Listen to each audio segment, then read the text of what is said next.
Here is a sporty person to involve his thoughts through intro. Now we would like to welcome Dr. M. Theredimani, Dean, ACNRA Curriculum, to deliver his welcome and intro view of the day. So, good morning to one and all.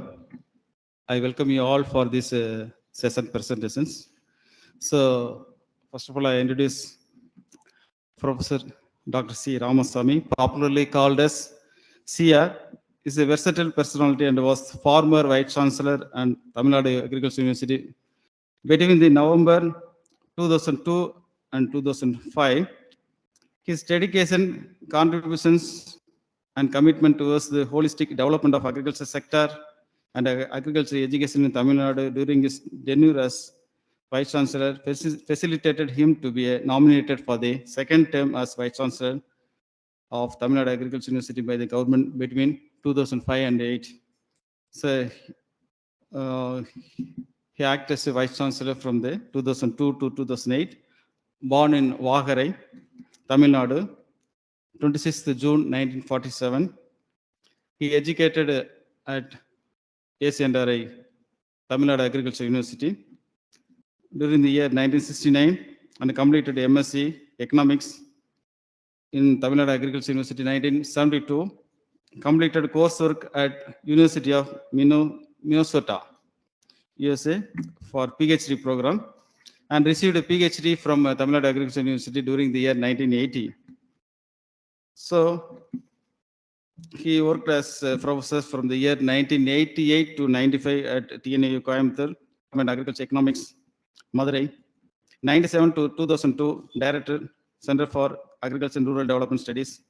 2002 to 2008 as a Vice Chancellor of Tamil Nadu Agriculture University.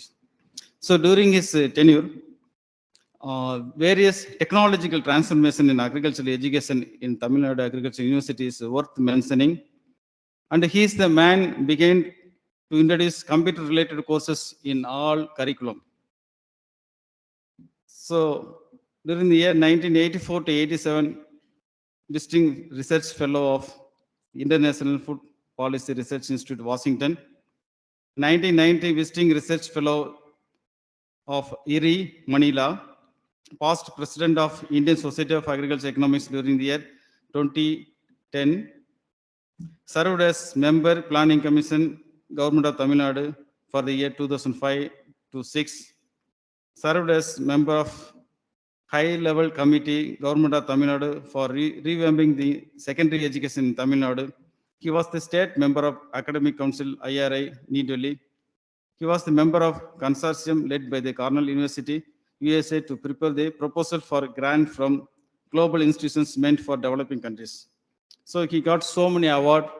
So first award, TNA Best Researcher Award during the year 1995, Tamil Nadu Scientist Award 2001, DK Desai Award 1997 and 2003, Higher Education Development Award 2004, Vivekananda National Award for Excellence during the year 2006. So he published 73 research papers, 6 books, and 57 book chapters. So now he is working as advisor for various education institutes such as Kumaraguru College of Technology, Coimbatore, PGP Institute, Namakkal, College of Agriculture Technology, Kullapuram. So now I invite Professor C. Ramasamy for this lecture. So it is very interesting. He is having so many experience in economics and also that is how to teacher, what is the quality of teachers. He only give the guidelines of the, these are the quality of teachers. That is, he called the term as facilitated. And during his tenure only, I got so many promotions. That is, I gone for USA for a PDF fellow and also so many awards during his tenure. He is a very, very dynamic personality. So because of him only, our campus, our TNAU is face lifted. So you know that our college, Maradhamalai Road, is having one building. There is a centenary building that was built by him only, this period only. So he is a very significant personality. Because of his tenure, because of this presence only, our university is a top level rank. That is below 3, I think so. During the year 2002 to 8, when we see the ranking of TNAU in the world level, it is a third rank. So this lecture will be definitely useful for you. Just keenly observe the lectures. If you want any questions, at the end of the sessions, you can ask questions. Thank you very much. Advancing to the next stage, we would like to welcome our former Vice Chancellor Dr. C. Ramasamy, man of mastermind and clear-cut view of destination, to give away his special address. Good morning, everybody. Dr. Tharadi Mani, Dean, AC and RI, Killivalam, Dr. P. Venkadachalam, retired professor and expert in bioenergy, Dr. Richard Kennedy, and heads of departments, professors, associate professors, assistant professors, students, and dear friends. It is a great pleasure to me, in real sense, for again coming one of my homes I can call it. I think between 1995 and 2008, I have visited this campus maybe 7-8 times, both as a director cards, subsequently as the Vice Chancellor. I had the opportunity to participate in many functions here, including the one, the pillar is raised there, and we had a major seminar, international seminar on system rise intensification here in this campus. So that way government of Tamil Nadu helped to mobilize money for demonstrating SRI in different parts of Tamil Nadu.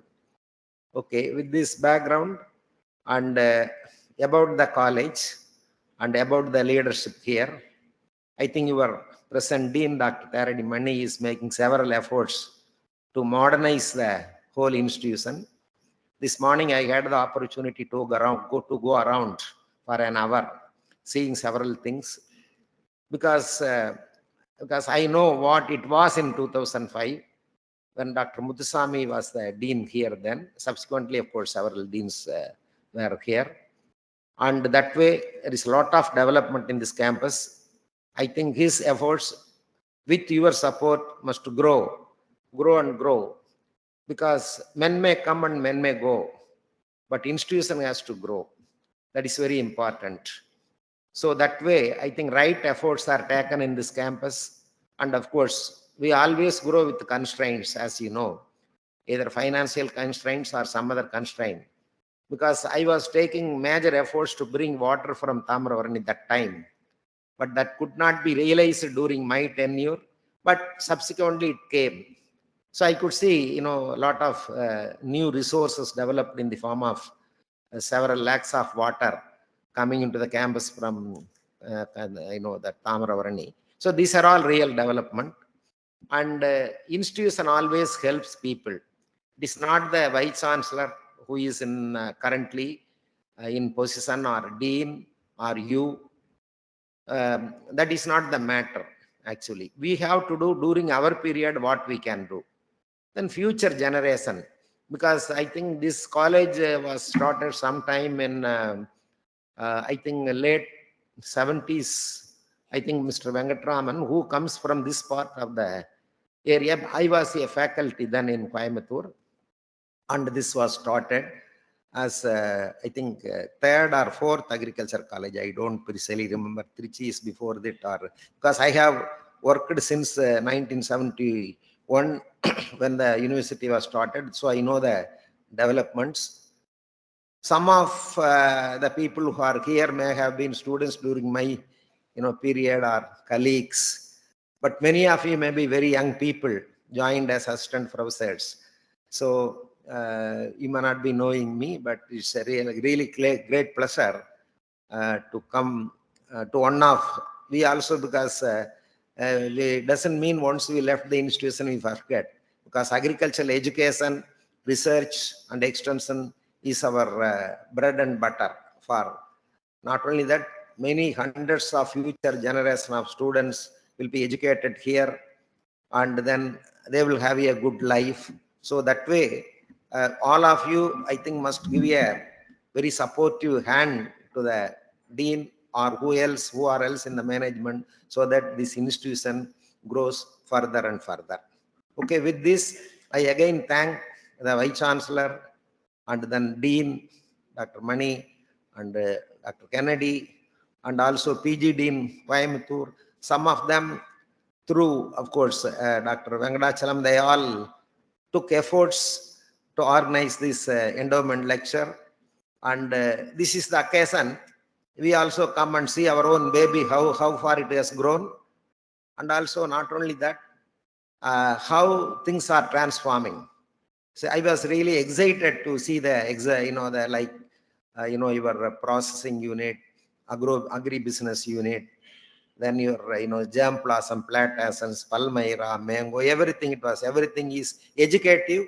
And also I take these about 45 minutes or so to share some of my thoughts, which, I have gained over years. So the title of the thing is Journey Towards Strengthening Sustainability in Indian Agriculture, the Roadblocks and Transformation Solutions. Title is a bit long, but I want to give that. The reason is sustainability has become very important in any individual's life or an institution or a country. So we normally, sustainability means agriculture sustainability. That means we have to conserve water, conserve soil, conserve biodiversity, so that agriculture prospers in due course. That is one thing. As an economist, people will see the impact. Say if you have a watershed development project, so after 5 years of project is over, what will happen to the watershed area? Is it going to be that way? So many explanations are there, so many perceptions are there. But here I am going to today give you a kind of new paradigm of sustainability, different way of thinking about the sustainability, and what people have conceived and how we have to rethink on that. So that way we will support some of the technologies we have developed, and technologies basis for sustainability. That is my theme. So that is what I want to talk about. See, this sustainability applies to every aspect of life, as I told, the institution or individual country. Okay, people not only now, even during the period of Greek philosophers like Socrates and so on, they have been talking about the sustainability. So when the human civilization grow up, the sustainability has all along been grown along with the human civilization. See, there is Aldous Huxley, a famous English writer. He's basically a doctor. He says, you can see in the screen, the prosperity we have known to the present is the consequence of rapidly spending the planet's irreplaceable capital. So he is warning, he is giving a concern. See, what we are today, say now we have exhausted our sand. Now we are using our rocks and small hills, making M sand. So whatever you have a wonderful building like this, or Bangalore city is growing, but it's out of all irreplaceable. You cannot make a sand, natural sand. You cannot make a rock, or that is what is concerned. Just to sensitize you, I am telling. And then Garrett Hardin, he is a famous biologist. He said, which all men rush, each pursuing his own best interest in a society that believes in the freedom of the commons. Freedom in a commons brings ruin to all. See, in natural sciences and environmental economics, there is a famous phrase called tragedy of commons. So he is worried about sea is common, a rock, the hill is common, then village grazing lands are common. These are all called as commons. So what happened to tragedy of commons? Say, when I was a young boy in the school, elementary school or high school, around my village, there was full of trees, there was birds. Today, I don't see anything. So everything at the cost of all commons have been destroyed, in other words. That is the basic thing. This is again the Garrett Gordon is a famous He wrote the famous paper, The Tragedy of Commons in those days. We have been very proud of. See, I am a student of Green Revolution. I joined in 1965 Agriculture College and in Coimbatore, and completed my BSc Agriculture in 69. And then MSc in 72, completed 72, and so on. Then I joined the university.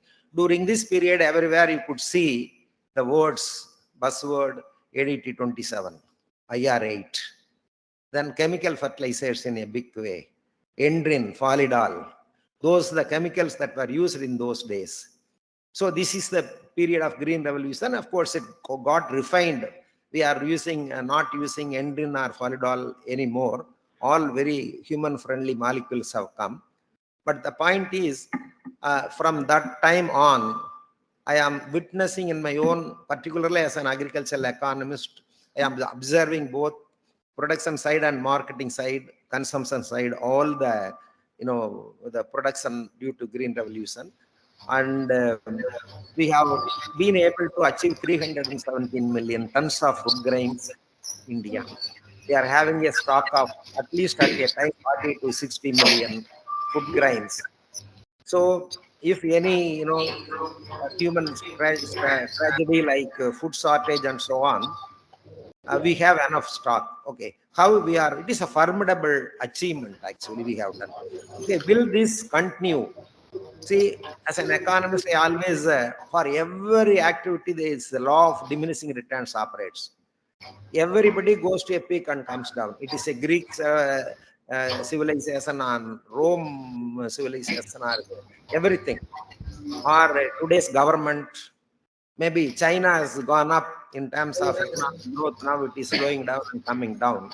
So individually also, a person may reach a peak, it has to come down.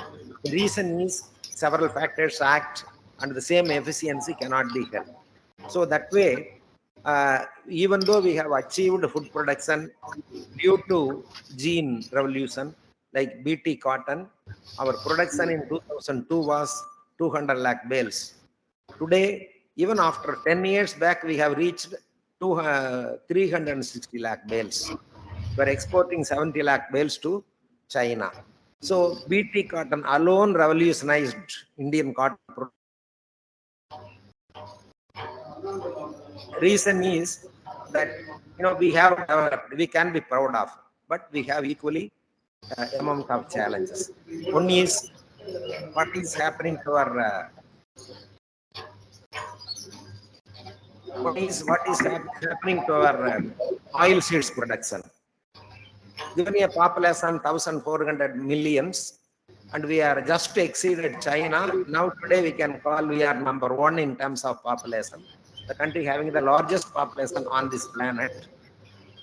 We have the problem of importing nearly 75% of the edible oils. Of course, leave alone fossil fuels. That is different story. We are confined to agriculture. Still, we are importing about 25 to 30% of our pulses. So these are all challenges for the future generation.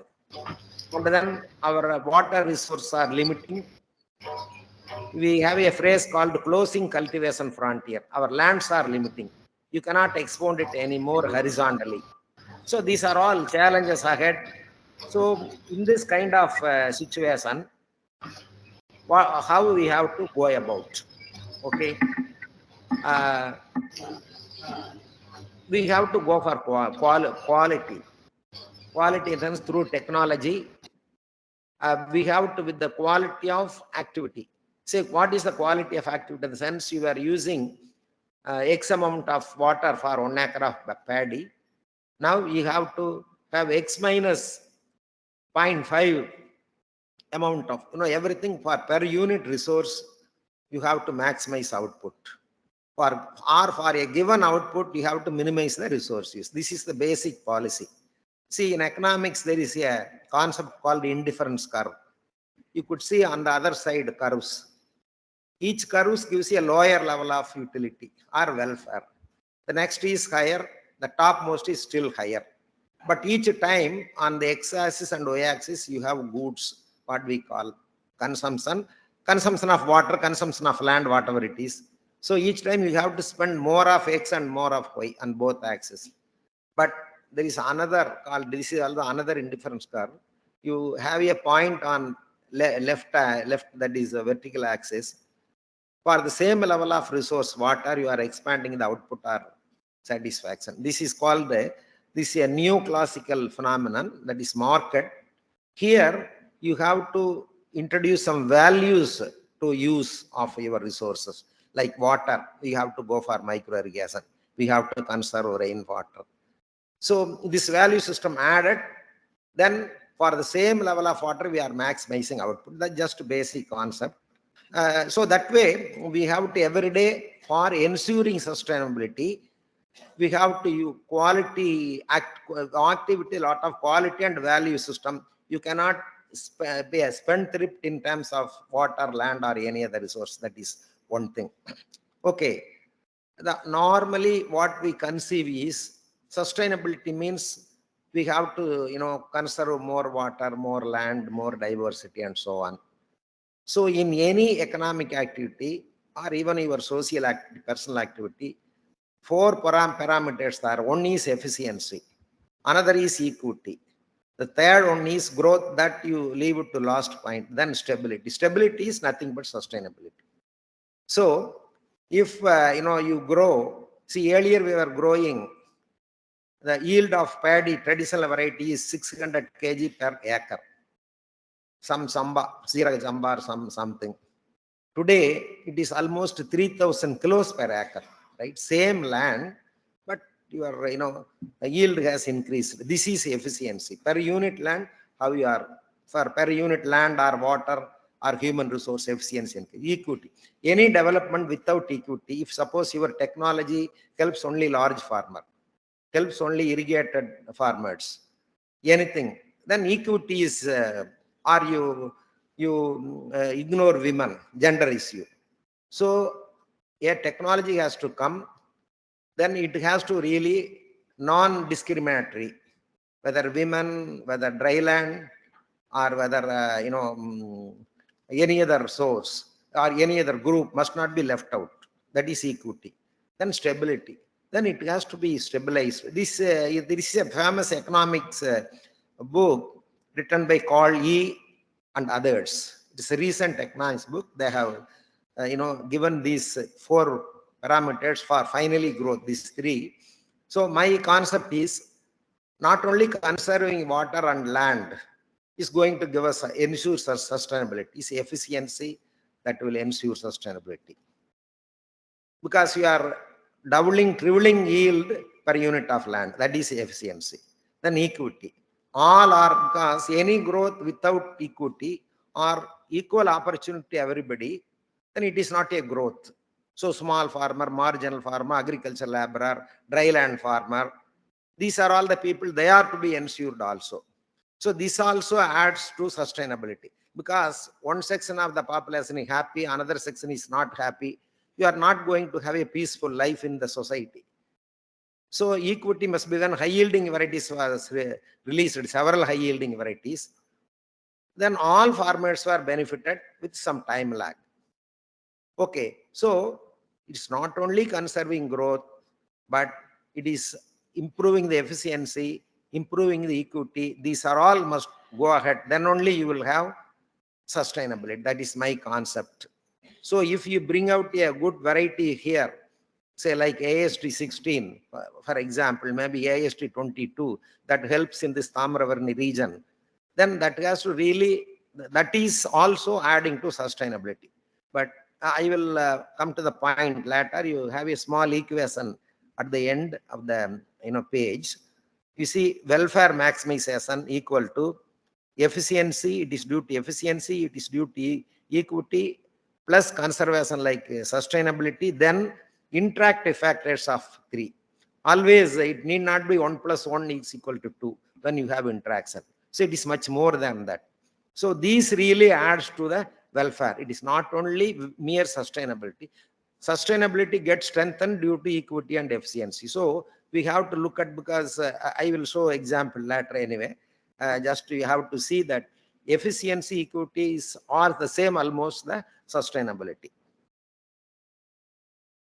Okay, this is what in this slide I have shown. The next slide. Okay. What is agricultural sustainability? See, merely you have to, as I told you, you have four methods. One is enhances the productivity, that is efficiency. Conserve or enhances the diversity of production system and so on. We go for this IFS model, and then crop mixers, everything. These are all diversity. And then not only that, it helps also helps the consumers in terms of nutrition. As you know, Government of India is pushing maximum the millets mission. Several state government are also doing that. In the recent budget also, they have given a very much emphasis for the millets and so on. So this is a kind of diversity. These are all contribute to sustainability. As I told you earlier, sustainability concept has grown up from as early as Greek revolution, like Greek philosophy emergence. And the Greek philosopher Epicurus, he advocated restrained use of resources for sustainable economic growth. See, it is 2,500 years back, they have emphasized the use of resources. It's not today it came. Then, according to Malthus, economics must have studied Robert Malthus. He was the population expert. He says that unless you stabilize population, then you cannot achieve sustainability, because overuse of the carrying capacity of the land is limited. So you cannot go on adding population. According to him, you reduce population, that ensures sustainability. And then I gave you that indifference curve, that is improving quality through efficiency and so on, also contributes for sustainability. Again, for your information, for an economist, as I told you, use of physical resources in a rational way, it is sustainability. For an agrobiologist, it is nothing but really, again, you have to use the resource, that increasing productivity is his main aim. And that way, each will have their own definition of sustainability. Okay. Sorry about this, because it is not going in the order. I'm coming to the green revolution. See, people have been, the scientists in the CGIR, International Agriculture Research System, scientists in India, all must have studied the historical fact of bringing Japonica varieties to India in rice from Erie, and then Mexican varieties of wheat to India. That formed the green revolution. And then we are very comfortable today, feeding 1,400 million people. We are the leading exporter of rice and wheat. How it happened? Because of the science and technology, green revolution technology, which mainly contribute high yielding varieties or hybrids, then chemical fertilizer, increasingly user-friendly chemical fertilizer, and then irrigation. So these three things contributed for our growth in India, what we have achieved. So today, every day our productivity is increasing in major crops. There are some crops left out, I do agree with that. But people are today criticizing green revolution technologies, this high yielding varieties, chemical fertilizers, and so on. As scientists, we cannot agree to that. Because, see, without food, people would have died in millions, right? People say, they talk about organic farming, that they are against, genetically modified crops or varieties. And, they are all criticizing green revolution. As scientists, we cannot agree to that. Because all these 600 kg to 3,000 kg per acre of paddy in terms of paddy yield increase is largely due to these three main factors, their interaction effect. It is, many socio-economic research has been done across the world, proved over years. So organic farming is a technology, that's all. You use one kind of manure, whether it is earthworm manure or whatever it is, but people attack these technologies. So this is very bad, because these technologies ensured sustainability. Without the, with the same level of land in India, 140 million hectares of net cropped area, we have 7-8 times increased our production. This is sustainability. The same land, that production has gone 8-9 times. So we have saved the land for 8 times more. Otherwise, 8 times more land would have been required to produce this amount of food grain. So that is one thing, as young scientists, faculty must defend green revolution technology. We have worked, we have fed this country during even COVID. We exported, saved hungry, of many people. So that I want to emphasize here. Say in the year 1968, the globally we used some land for growing food grain. In 2005, with the same land, we could produce twice the production as as it was in 1968. So this is again sustainability. Our high yielding varieties have contributed for sustainability. We used the same level of land in 1968 and 2005. Almost 30 to 37 years after, you use the same land to increase the food grain production twice. So in Indian case, we have achieved 8 times more. So this is sustainability. So nobody can say, then people say that chemical fertilizers have been applied, some sulfate pollution is there. This is another nonsense people are talking about. See, our soils are already starving NPK. You can take any of our, when I was Vice Chancellor, we requested soil science, SCMS directorate to select at least some few hundred samples across the state and analyze what is the availability of NPK. Of course, it varies from plot to plot. Well-cropped land, there will be more, but on an average, our soils are suffering NPK.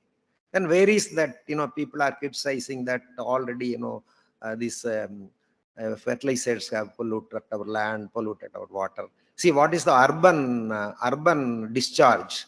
That pollutes the water. You are, say, if you are making a cake, it has different colors. Is it not impacting your health?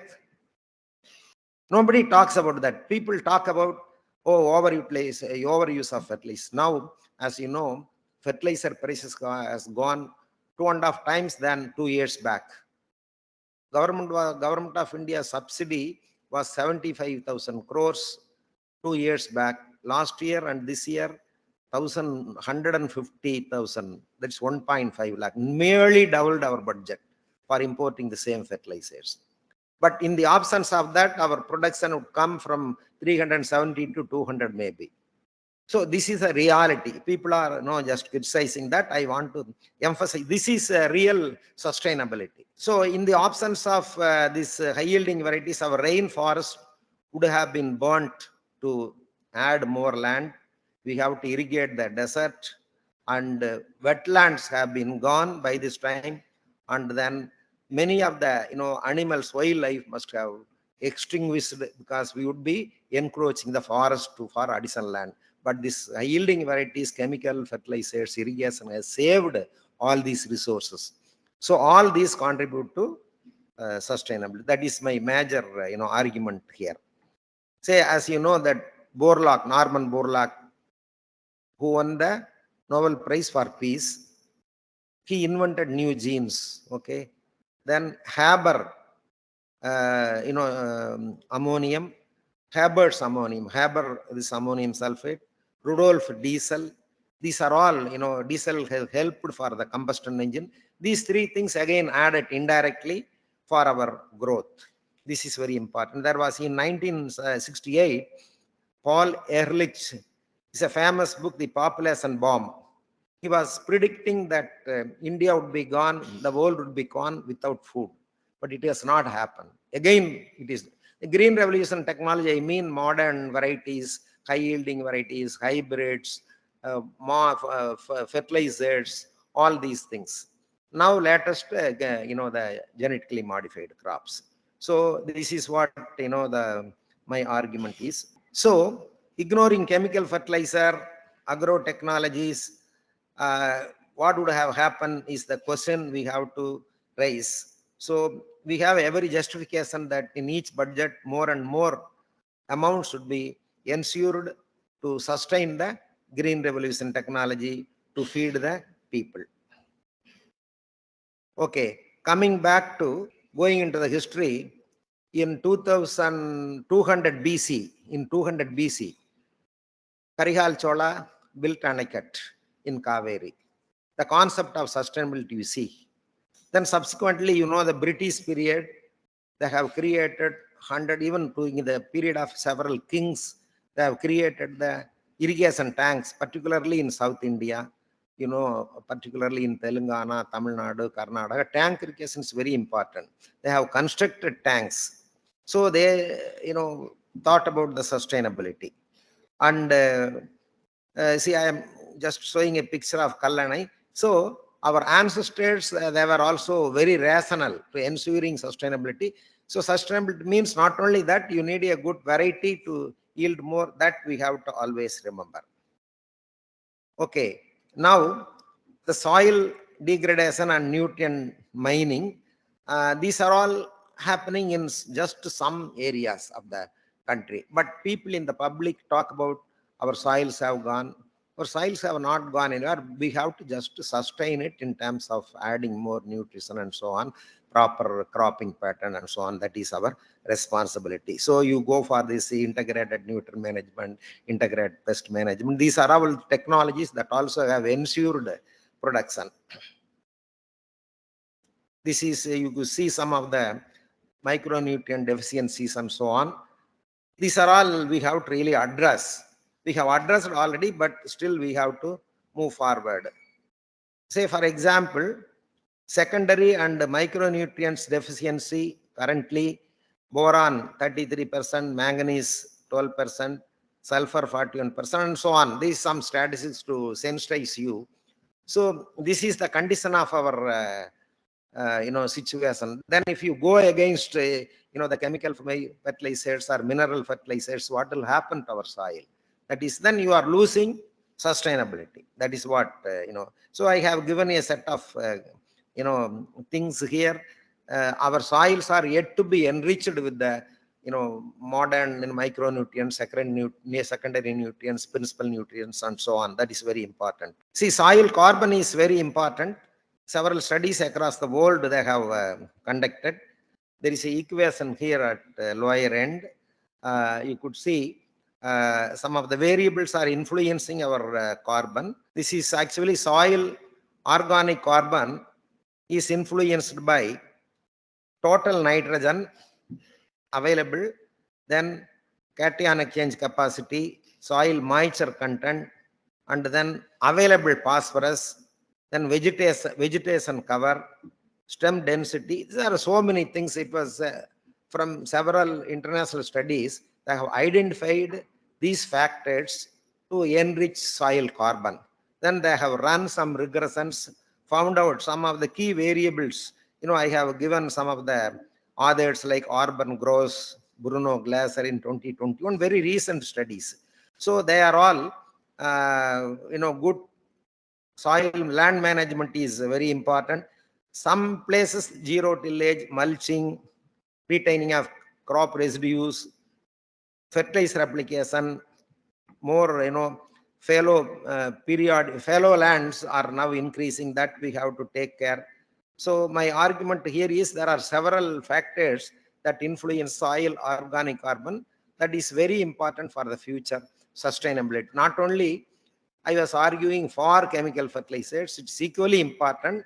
We have to enrich the soil. Say for 50 years back, we recommended both. Even today in our TNU recommendation or any scientist, we recommend for say 5 tons of organic manure plus your chemical fertilizers. So I think in Coimbatore also study conducted. Whenever you combine the organic farm and then chemical fertilizers, the yield is highest. Not exclusively organic, not exclusively inorganic. As you know, organic manures benefit of encouraging microbial activity and so on, water conservation. These are all the things very important.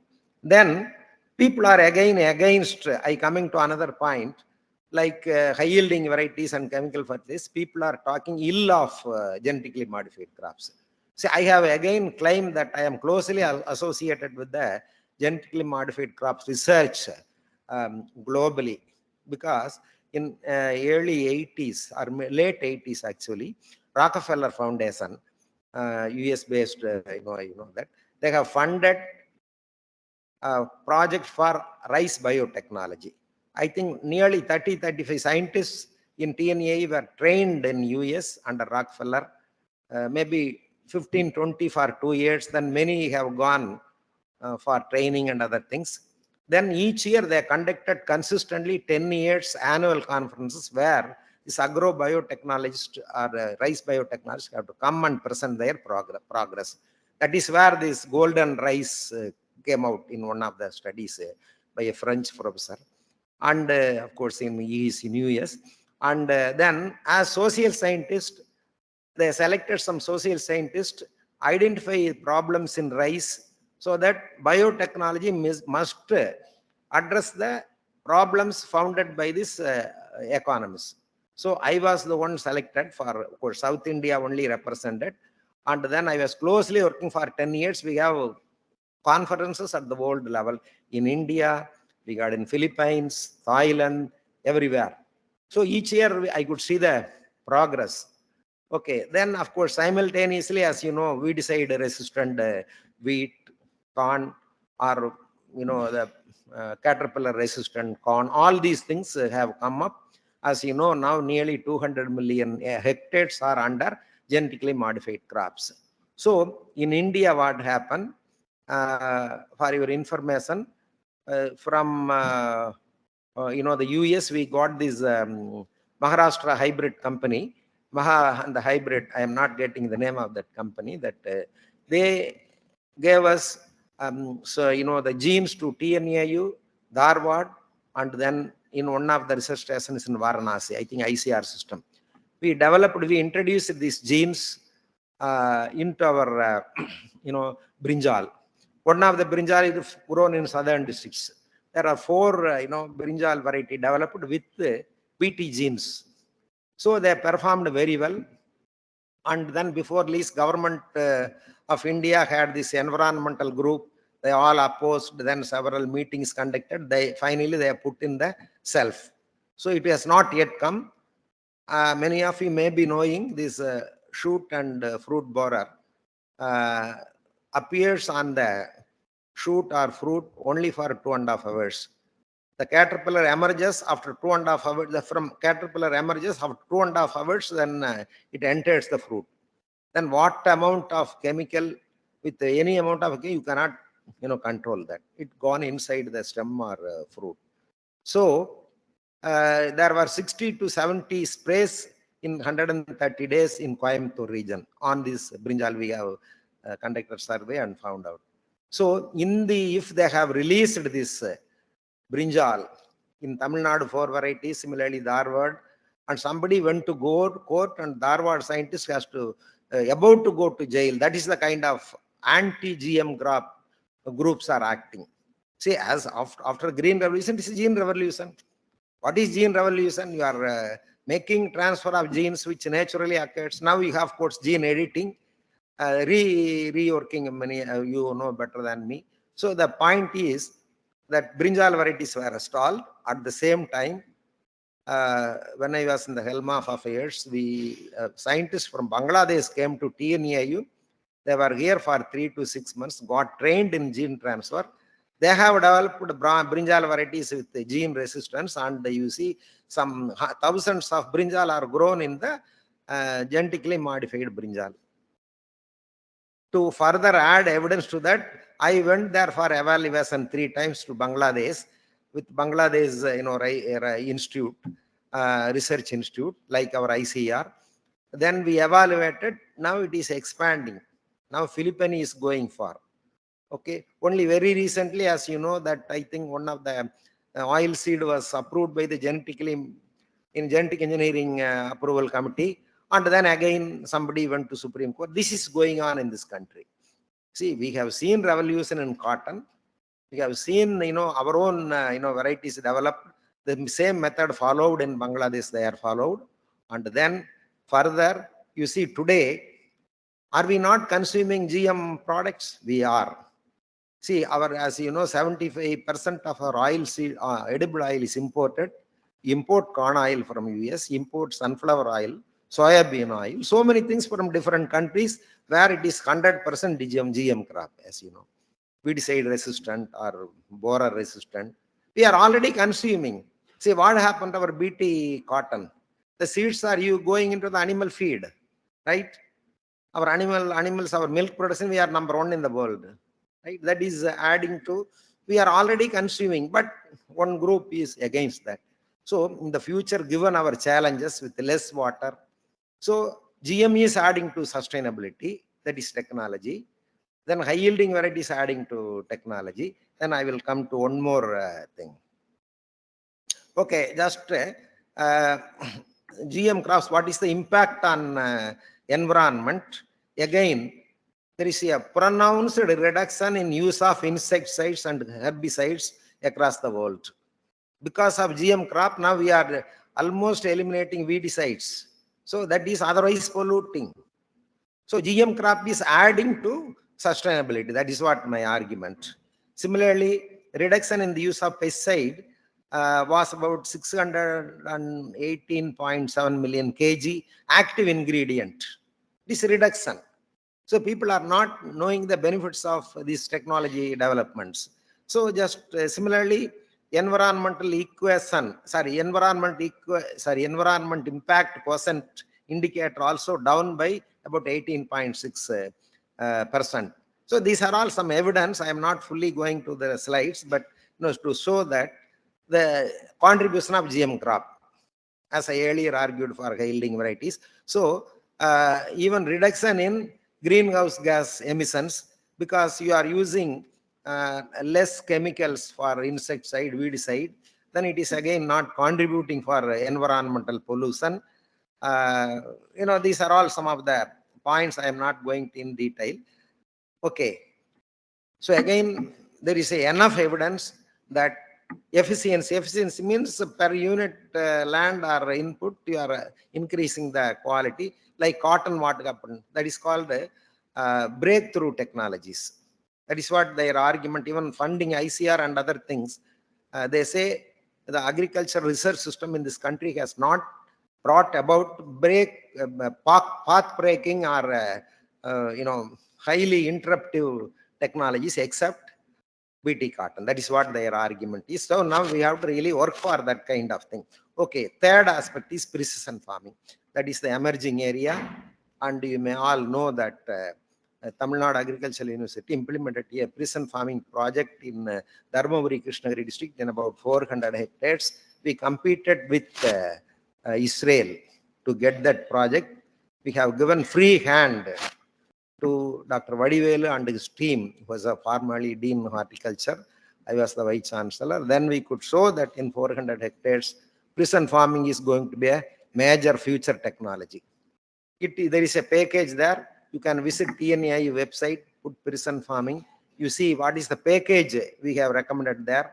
We have reduced water use. We have reduced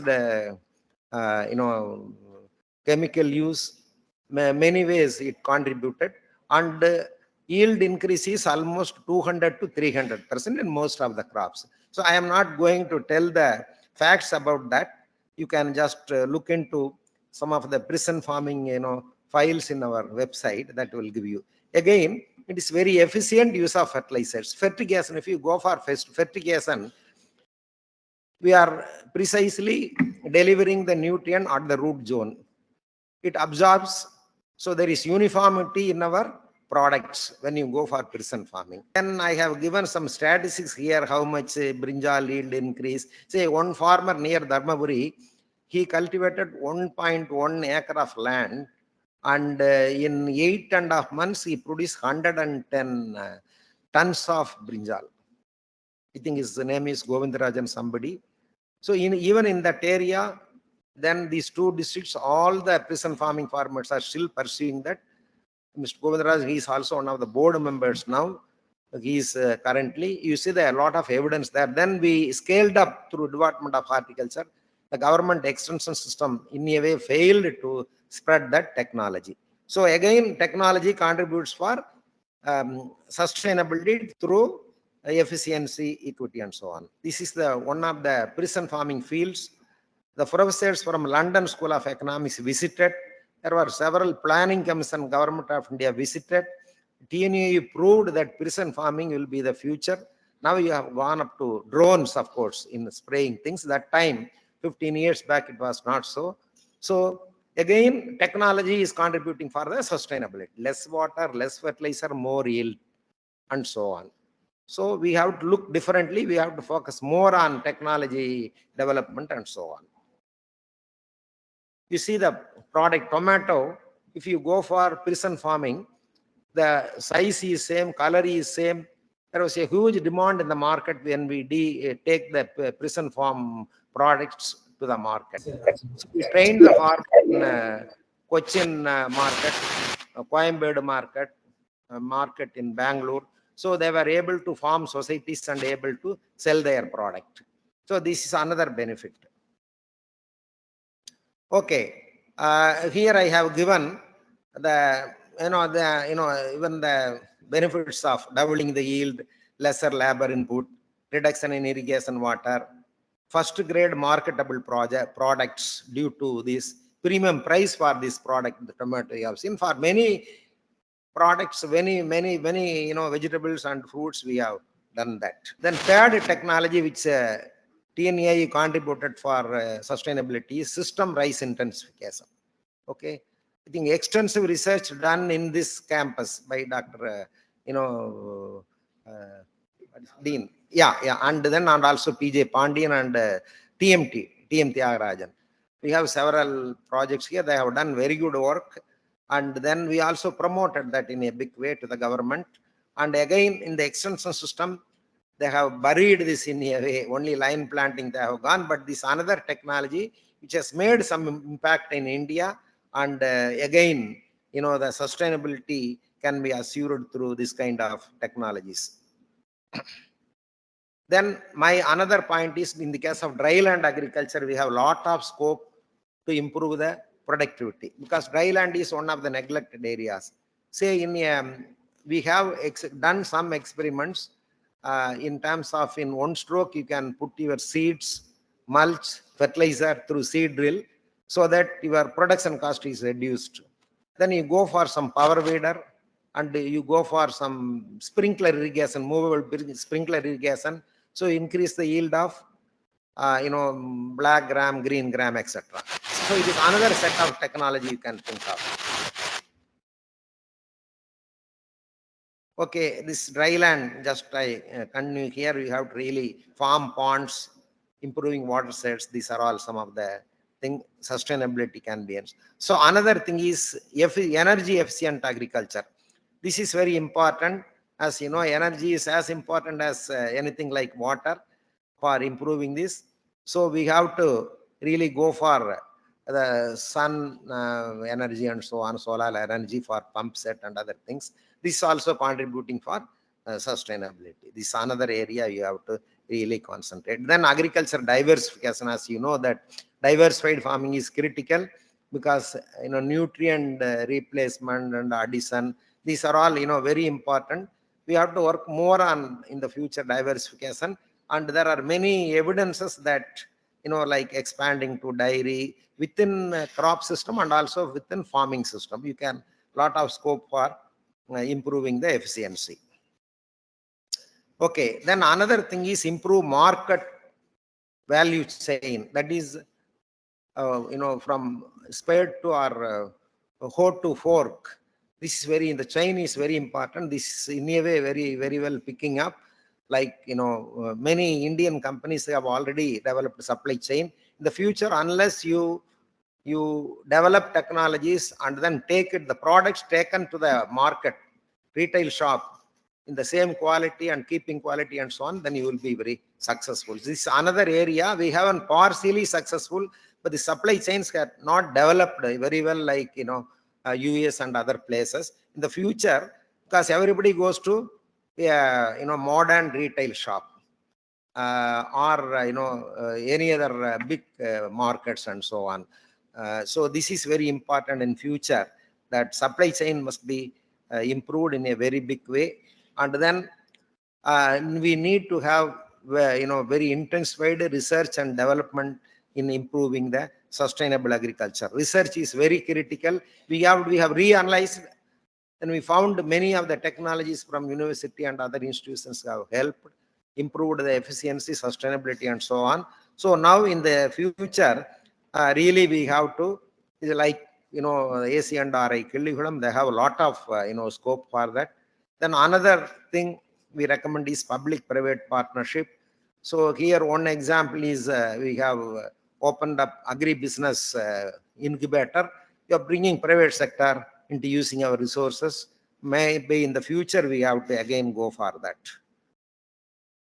Public-private partnership will be the future, because government alone, say for your information, all African countries, in increasing the nutrition maize, for example, public and private sector, universities in USA, companies, seed companies, they all join together. They have introduced many micronutrients in the sorghum and maize which are released in African countries. So that will be the kind of model we need in this country also, that we have to really go for that.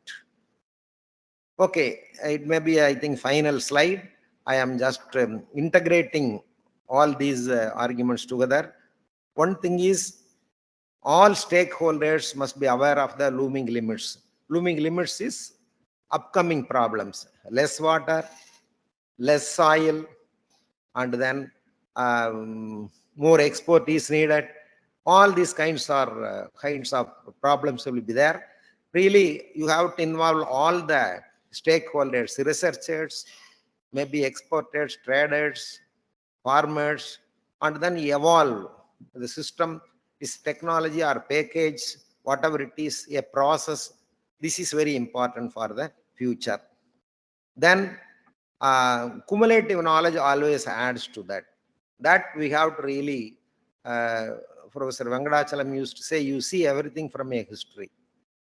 You see that what happened, fire was found out, invented, and then electricity invented, wheel invented, then IT, binary variable 0 1 invented. What we are doing, everything now, I think chat, what is that? There is a upcoming software that is going to replace Google, Chat GPT or something, right? I am reading about that repeatedly. After some time, if you give key points, it will write the research paper for you. Or if you want to give a letter to the collector, a person gives the point, it will write the letter for. This is the kind of development. So what I say is, historically we have proved, then we have a good future. There will be resistance like GM, anti-GMO, anti-chemical fertilizer. These things will be there, that we have to counter. And then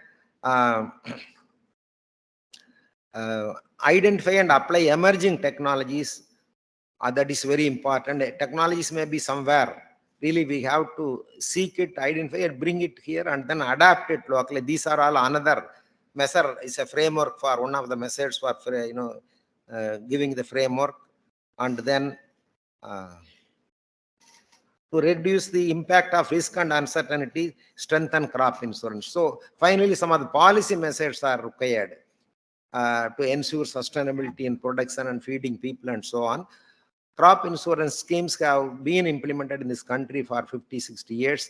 Now, actually, the latest Pradhan Mandri, that name fully I am not recollecting. See, Tamil Nadu is benefiting greatly in the past few years through this crop insurance. So some of the external policy is also very important. Besides your public-private partnership, R&D strengthening, this is very important.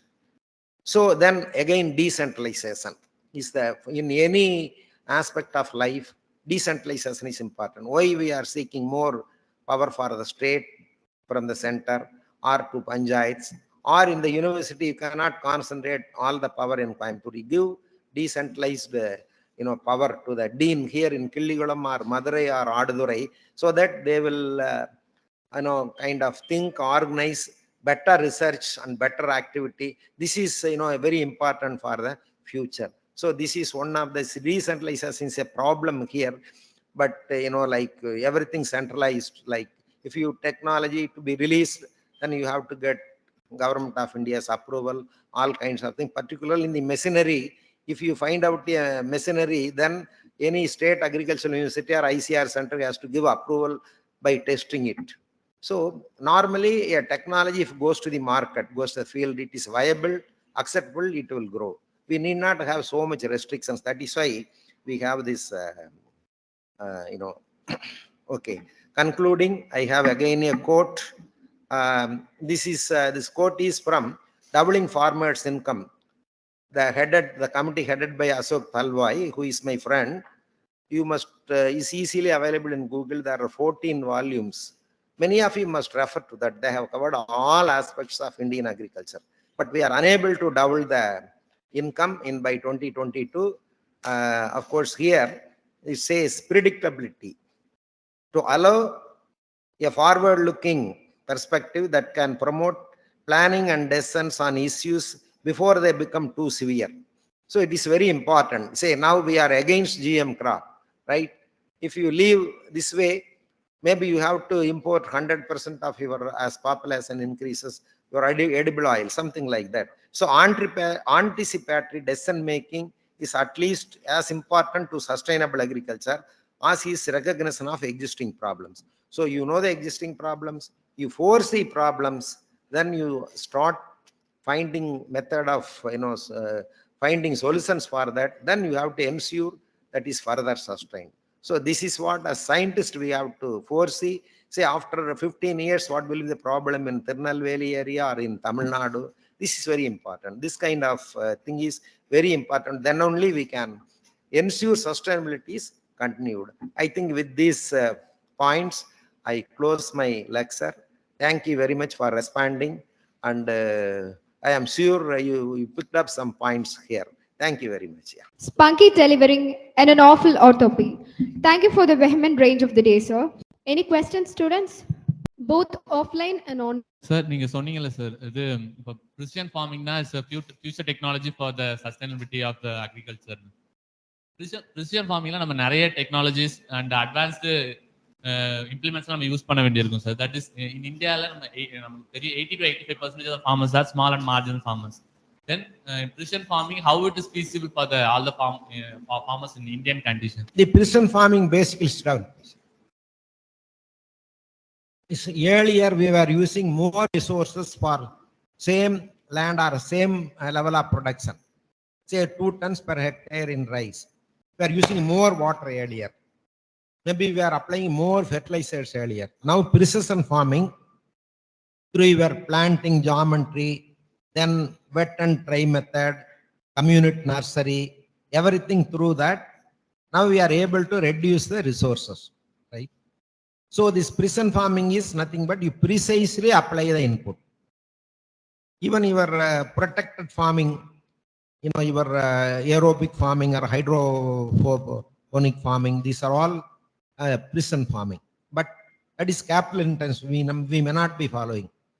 But here we can develop packages that uses lesser water and in resources, understand the plant behavior, and then you select the set of technologies. Say in SRI, for example, wet and dry, you not flood. Then you give more spacing. Then in intermittent weed remover, cono weed or something like that. So it gives 30 tillers per plant as against 15-20 in other method. So you give more aeration, right? So this is precision farming basically. So now we have gone to drone technology where you use the sensors in the drone. It looks at the soil and plants. It observes the level of moisture. In one part of the farm, you say 10 acres of some vegetable you have put. In some part of the farm, there is already enough moisture, or there is already enough more nitrogen in the soil. In some part, lesser nitrogen. This drone captures through sensors, more nitrogen is there, it won't spray there. In another part, there is lesser nitrogen, it will spray. So these are all, through pictures and sensors, they're able to do that. So it is a need-based application, basically. So this is how we can involve, in the initial phase, it may be difficult. But in over years, it is easy to, easily you can absorb all other farmers collectively. Now we have gone for this farmer producer companies. So you ask like Gujarat, farmers together, for 100 acres, they plant groundnut. Similarly, we have to go for some collective action, use the resources and so on, much less. That is what basically precision. Precisely, you put, say, for example, again, now precision treatment of for cancer. If you the latest molecules, if you inject, it will directly go to the cancer cells and makes it, it makes it die, right? So similarly here, it's a need-based. The technology is already emerging, and it will be the future. Sir, environmental interaction அல்லது climatic changes இருக்கும்போது how to maintain sustainability in agriculture? See, climate change is a major problem. Again, future, it is going to be a major problem. So one thing is definitely we have to be preventive, pre-occurrence measures, and then number two is adaptive. Okay, suppose we see, look in the past few years, the climate is behaving like this. So particular variety of, say rice is lodging, and another variety may not be lodging, even in that it could withstand, or more drought tolerance, abiotic tolerance. This kind of research you have to foresee and then use the technology, available varieties or whatever it is. Then adaptive, then it occurs now in the future. We have to, existing technologies or any new thing must be, we have to change our cropping system, change our input application, change our crop management so that it will withstand the climate. Like they expect in another 50 years, there will be 1 degree Celsius increase in temperature, atmospheric temperature. Now you have to start the research today. To introduce the genes, now we have gene editing, other kind of thing. So introduce the genes so that from now on, slowly plant pick up the resistance to drought, or resistance to sometime, the winter and that kind of thing. So we have to identify the key climate variables, then how to prevent that, in the sense that maybe through you go for some, net cultivation, protective cultivation, or some introducing genes. This kind of efforts must go on. We have to identify critical problems, and again, drone technology and other things, there in quicker period we can apply inputs and so on. There is a lesser labor. These kind of things also will help, to reduce the cost of production and go for more of protective technologies. So it is evolving. It has to evolve. That is the challenge for you. Like if you become a scientist, that will be the challenge. Arriving to the penultimate level to CODA, we would like to invite a professor and head, Department of Horticulture, Dr. N. Richard Kennedy, who is a sapient mind of inspiration and dedicated personage till doom of fruits and nature, to deliver his vote of thanks. Respected dignitaries on the desk, fellow colleagues and students, a very good morning to all. Today is a memorable day in the annals of our college to have the honor of organizing the endowment lecture delivered by our beloved former Vice Chancellor. On behalf of our Department of Horticulture and our college, I extend our heartfelt thanks to our Honorable Vice Chancellor Madam, who is very kind enough in granting this program to our campus. The financial and technical assistance rendered by our beloved Vice Chancellor in strengthening the postgraduate education in our university should be remembered with thanks by one and all. I thank profusely our former Vice Chancellor, Dr. C.R. Sir, for nicely delivering the endowment lecture on sustainable agriculture. Thiruvalluvar says, assistance rendered in hour of need, though smaller, it is greater than world. Served as Vice Chancellor twice, he brought many laurels and developmental activities programs to our university. His book on Green Revolution Reconsider Impact of HOVs of Rice in South India is very popular all over the world. He is a pioneer scientist in the field of agricultural economics. I feel happy by thanking our former Vice Chancellor, a dynamic and committed leader who have come here and deliver the endowment lecture. Our sincere thanks are also to Dean SPGS, TNA Coimbatore, for readily granting the endowment lecture and facilitating the program in a nice manner. We are extending our deep sense of gratitude and thankfulness to our Dean for his meticulous planning and successful conduct of the program. He is our source of inspiration and guidance. Thank you, sir. I also thank the teaching faculty and students who have participated and graced the function. Last but not the least, I thank my horticultural team from all sections who have toiled for the past few days to make the function a great success and also memorable one. Thank you, one and all. Thank you very much.